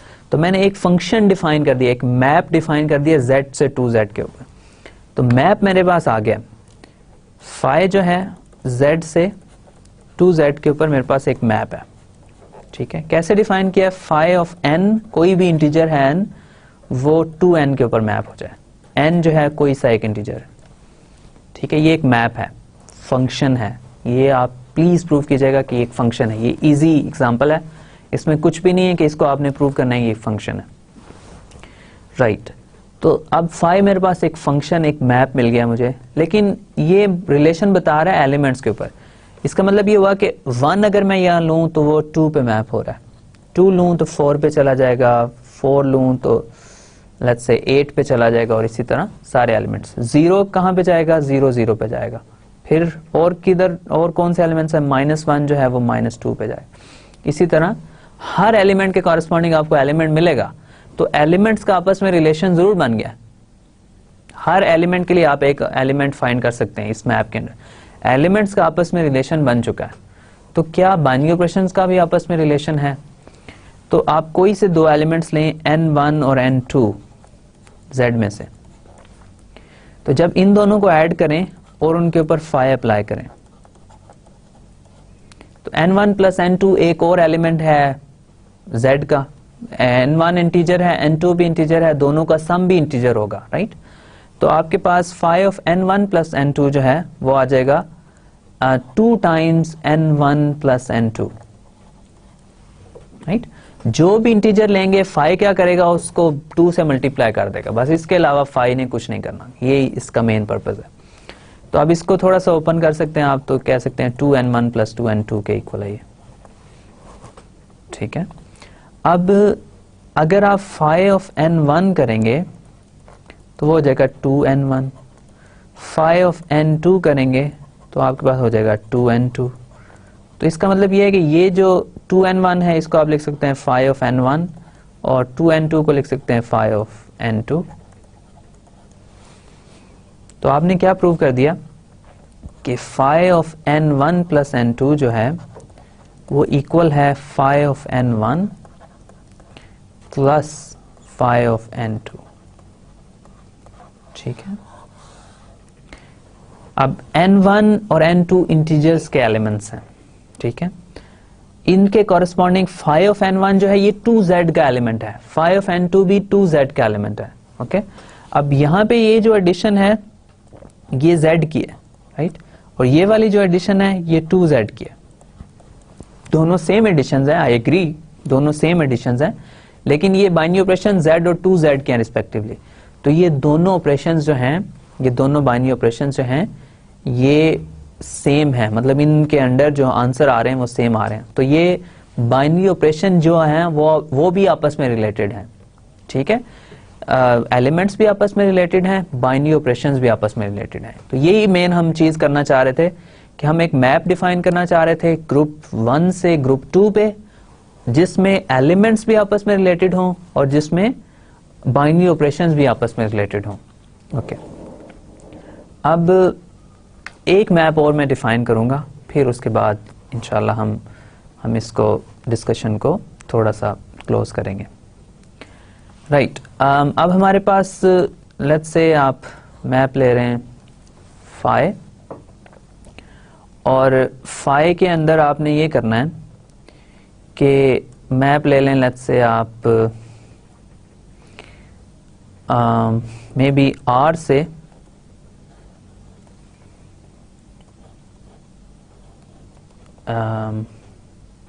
आर से आप ले लें आर प्लस पे,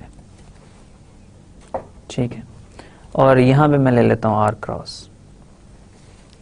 अब आर क्रॉस और आर प्लस ही हैं, आर क्रॉस अंडर मल्टीप्लिकेशन है और आर प्लस जो है वो भी अंडर मल्टीप्लिकेशन है। तो सबसे पहला क्वेश्चन तो ये, क्या ये दोनों ग्रुप्स हैं? Well R cross definitely group है, आर प्लस ग्रुप है। वेल इसमें सिर्फ पॉजिटिव इन रियल नंबर्स आ रहे हैं सारे, और पॉजिटिव रियल नंबर्स जो हैं उनका इन्वर्स आपने फाइंड करना है। तो inverse of positive real numbers वो भी पॉजिटिव ही होगा, तो हमें कोई प्रॉब्लम नहीं होगी इसमें सारे पॉजिटिव रियल नंबर्स आ रहे हैं। अब मैं इस मैप डिफाइन करना चाह रहा हूँ इन दोनों के दरमियान, ओके। अब यहाँ पे फर्स्ट वाले सेट में आपके पास एलिमेंट्स आ रहे हैं, आर क्रॉस में आपके पास एलिमेंट्स आ रहे हैं, कौन से? आपके पास आ रहे हैं फाई ऑफ, इसमें बहुत सारे ज़्यादा रियल नंबर्स हैं, इफ़ यू लाइक, बहुत वेग स्टेटमेंट है ये, और अगर मैथमेटिक्स का कोई ज़्यादा जानने वाला होगा तो वो इस पे एतराज़ भी करेगा। लेकिन हम ये कह रहे हैं कि आर क्रॉस के अंदर बहुत थोड़े से ज़्यादा एलिमेंट्स हैं आर प्लस के अंदर, लेकिन आर क्रॉस के अंदर भी इनफाइनेटली मैनी एलिमेंट्स हैं, आर प्लस के अंदर भी इनफाइनेटली मैनी एलिमेंट्स हैं। तो ये इसकी इतनी सेंस नहीं बनती स्टेटमेंट की। लेकिन हमने एक एलिमेंट लेना है आर क्रॉस में से और उसको मैप करना है मैंने आर प्लस में से। अब मैं इसको कैसे मैप करूं? अब इसमें नेगेटिव नंबर्स भी मौजूद हैं आर क्रॉस में, आर प्लस में कोई नेगेटिव नंबर नहीं है, तो इसको मैं कैसे मैप करूं कि हर एलिमेंट के कॉरेस्पॉन्डिंग मुझे एक पॉजिटिव नंबर ही मिले। ओके, इसके एक से ज्यादा वेज हैं, लेकिन एक मैं ये कर सकता हूं कि फाइव ऑफ एक्स को मैं एक्स स्क्वायर कर दूं। मुझे मैप डिफाइन करना है आर क्रॉस, यानी सारे नॉन जीरो रियल नंबर से पॉजिटिव रियल नंबर पे। तो इसका मतलब ये हुआ कि मैं नेगेटिव तो मेरा आंसर नहीं आ सकता ना, अगर नेगेटिव आएगा तो मैप डिफाइन ही नहीं होगा। फंक्शंस की बहुत सारी प्रॉपर्टीज आपको पता है, ये आपने बहुत डिटेल में किया मैं। तो फाइव ऑफ एक्स जो है वो एक्स स्क्वायर के इक्वल मैं अगर कर देता हूँ, ये एक मैप मैंने डिफाइन किया, ठीक है। अब इन दोनों के ऊपर बाइनरी ऑपरेशन जो है वो मल्टीप्लिकेशन है, वो डिफाइंड है, आपको पता है कैसे डिफाइन होती है। अब ये मैप है, ये फंक्शन है, ये आपने चेक किया कैलकुलस में, हम ये एग्जांपल बार बार करते हैं, ये फंक्शन है, ठीक है। अब ये फंक्शन मैंने डिफाइन कर दिया, इस फंक्शन को मैं ये चेक करना चाह रहा हूं सबसे पहले तो क्या ये एलिमेंट्स को एलिमेंट से रिलेट कर रहा है। ऑफ कोर्स ये कर रहा है। क्या आपने ये कोई सा एलिमेंट लेंगे, लेट्स से 2 लेंगे, तो इसके करस्पॉन्डिंग आपके पास 4 आ जाएगा इस मैप के अंदर। आपने 1/2 लिया तो आपके पास 1/4 आ जाएगा, राइट। इसी तरह आपने लेट्स से -5 लिया तो आपके पास 25 आ जाएगा। सब negative positive fractions, whole numbers, सब के लिए आपके पास एक स्क्वायर एग्जिस्ट करता है, ये प्रॉब्लम नहीं है हमें। हर एलिमेंट रिलेट हो रहा है किसी और एलिमेंट से आर प्लस के अंदर। ओके, सो एलिमेंट्स का रिलेशन आपस में मैंने डिफाइन कर दिया। अब मैं ये चेक करना चाह रहा हूं कि क्या ये बाइनरी ऑपरेशन जो है इन दोनों के मल्टीप्लिकेशन वो भी डिफाइंड है कि नहीं। तो इसके लिए मैंने क्या करना है, 2 एलिमेंट्स लेने x1 और x2 आर क्रॉस में से, इसमें डॉट बाइनरी ऑपरेशन, राइट। तो x1 को x2 से अगर मैं मल्टीप्लाई करूं तो मेरे पास आ जाएगा x1 x2, राइट। सो x1 x2 को अगर मैं उसके ऊपर 5 अप्लाई करूं मेरे पास आ जाएगा x1 x2 स्क्वायर, ठीक है। अब इसको मैं लिख सकता हूं x1 square times x2 square, right. और फिर वही बात जो हमने लास्ट टाइम की थी, ये 5 ऑफ x1 और 5 ऑफ x2। तो एलिमेंट्स आपस में रिलेटेड हैं, बाइनरी ऑपरेशन आपस में रिलेटेड हैं, तो ये मैप जो है ये होमोमॉर्फिज्म है, राइट। ओके, अभी 2 एग्जांपल्स मैंने किए हैं, दोनों बहुत ट्रिवियल एग्जांपल्स हैं, बहुत आसान एग्जांपल है। बाइनरी ऑपरेशन सेम है, सेट्स भी ऑलमोस्ट सेम थे, राइट। नेक्स्ट टाइम हम होमोमॉर्फिज्म को दोबारा एक बार देखेंगे, डेफिनेशन भी, और फिर हम बहुत सी इसकी नॉन ट्रिवियल एग्जांपल्स करेंगे और आपको फिर ये क्लियर होगा कि बाइनरी ऑपरेशन आपस में रिलेटेड होने का क्या मतलब है। तो इसको हम इंशाल्लाह नेक्स्ट लेक्चर में इन डिटेल करेंगे। तो अभी मैं इस डिस्कशन को क्लोज करता हूँ अपनी आज की, और आप एक लेक्चर को समराइज करके हम इंशाल्लाह बाकी टॉपिक्स जो हैं वो फिर नेक्स्ट लेक्चर में कंटिन्यू करेंगे, राइट। तो आज के लेक्चर में हमने क्या किया, हमने स्टार्ट किया मेन डिस्कशन जो है आज के लेक्चर की एलिमेंट के ऑर्डर के साथ। एलिमेंट का ऑर्डर हमने क्या किया, मल्टीप्लिकेशन का बाइनरी ऑपरेशन है, ग्रुप आपके पास G है, उसमें कोई एक एलिमेंट ले लें आप A, उसके ऑर्डर से मैंने क्या मुराद ली, उसका ऑर्डर ये होगा कि सिंपल लैंग्वेज में क्वेश्चन मेरा ये है, कितनी बार मैं एलिमेंट को मल्टीप्लाई करूं कि मेरे पास आइडेंटिटी एलिमेंट आ जाए। A को मैं कितनी बार मल्टीप्लाई करूं कि मेरे पास आइडेंटिटी आ जाए, और उनमें से सबसे स्मॉल मैंने n चूज करना है। लेट्स से मैंने A को 5 टाइम्स मल्टीप्लाई किया तो मेरे पास 1 आ गया। अब 5 अगर स्मॉलेस्ट ऐसा नंबर है, मतलब ये कि अगर 5 टाइम्स में मल्टीप्लाई करूं 1 आए तो हमारे पास 5 ऑर्डर होगा। अगर 5 से छोटा कोई नंबर ना हो जिसके लिए मैं उतने टाइम्स मल्टीप्लाई करूं तो 1 आ जाए, राइट। तो मेरे पास मैंने ऑर्डर एलिमेंट का डिफाइन किया, इसको हमने डिटेल में देखा कि एलिमेंट्स का ऑर्डर डिफरेंट सेट्स में क्या होगा। फिर हमने ये कहा कि ग्रुप का ऑर्डर क्या होगा। ग्रुप का ऑर्डर को हमने सिंपल वर्ड्स में डिफाइन किया। वो क्या था कि आपके पास एक ग्रुप है, उसका ऑर्डर फाइंड करना चाह रहे हैं, जस्ट ये काउंट करें कि ग्रुप में एलिमेंट्स कितने हैं, राइट। तो ये सिंपल। फिर हमने कहा कि साइक्लिक सब ग्रुप जो होते हैं ग्रुप के, उनका ऑर्डर क्या होगा। फिर हमने ये कहा कि आप एलिमेंट्स ले लें ग्रुप में से, उसी से आपने सेट जनरेट करना है तो साइक्लिक सब ग्रुप बनेगा ना। तो उस एलिमेंट का आप ऑर्डर फाइंड कर लें तो आपको ये पता चल जाएगा कि उसके कॉरेस्पॉन्डिंग जो ग्रुप बनेगा, सब ग्रुप बनेगा, उसका ऑर्डर क्या होगा। हमने ये कहा कि अगर आपके पास एलिमेंट का ऑर्डर नोन हो तो आपको ये पता चल जाएगा कि साइक्लिक सब ग्रुप का ऑर्डर क्या होगा। तो ऑर्डर ऑफ ए जो है वो साइक्लिक सब ग्रुप के ऑर्डर के इक्वल होगा। ये आपने नेक्स्ट बात की हमने। फिर हमने ये कहा कि अब ग्रुप्स के ऊपर हमने बात कर ली, ग्रुप्स की जो प्रॉपर्टीज थी, जो हमें उसकी एग्जांपल्स हमने देखी, सब ग्रुप्स की बात की, तो जो भी चीज़ थी हमने ग्रुप से रिलेटेड उसकी बात की। फिर हमने कहा कि अब दो ग्रुप्स हैं, एक नहीं है दो ग्रुप्स हैं, दो डिफरेंट ग्रुप्स हैं, उनका आपस में रिलेशन क्या होगा, उस रिलेशन को हमने स्टडी करने के लिए फिर हमने एक नया कॉन्सेप्ट डिफाइन करने की कोशिश की, उसको हमने होमोमॉर्फिज्म कहा। होमोमॉर्फिज्म बहुत आसान अल्फाज में, इसको हम दोबारा भी करेंगे नेक्स्ट लेक्चर में। आसान अल्फाज में क्या है, दो ग्रुप्स हैं, उनके अंदर एलिमेंट्स हैं और बाइनरी ऑपरेशंस हैं। एक ऐसा मैप डिफाइन करना है जो आपको एलिमेंट्स ऑफ ग्रुप्स के दरमियान भी रिलेशन बताए और बाइनरी ऑपरेशंस के दरमियान भी आपस में रिलेशन बताए, राइट। तो ये हमारे पास होमोमॉर्फिज्म की अभी तक सिंपल प्रिसाइज डेफिनेशन है। हम इंशाल्लाह नेक्स्ट लेक्चर में इसी होमोमॉर्फिज्म के कॉन्सेप्ट को आगे लेके चलेंगे और इसी से बहुत इंटरेस्टिंग चीज़ें आपके सामने आएंगी और होपफुली आपको पसंद आएंगी जो हम इससे होमोमॉर्फिज्म से हम रिजल्ट्स डिड्यूस करेंगे। और जो क्वेश्चन मैं आपसे पूछ चुका हूँ इस लेक्चर में, उन क्वेश्चन को आंसर भी हमने करना है, right. Okay, so thank you very much for your time and attention and hopefully I'll see you in the next lecture. Thank you very much.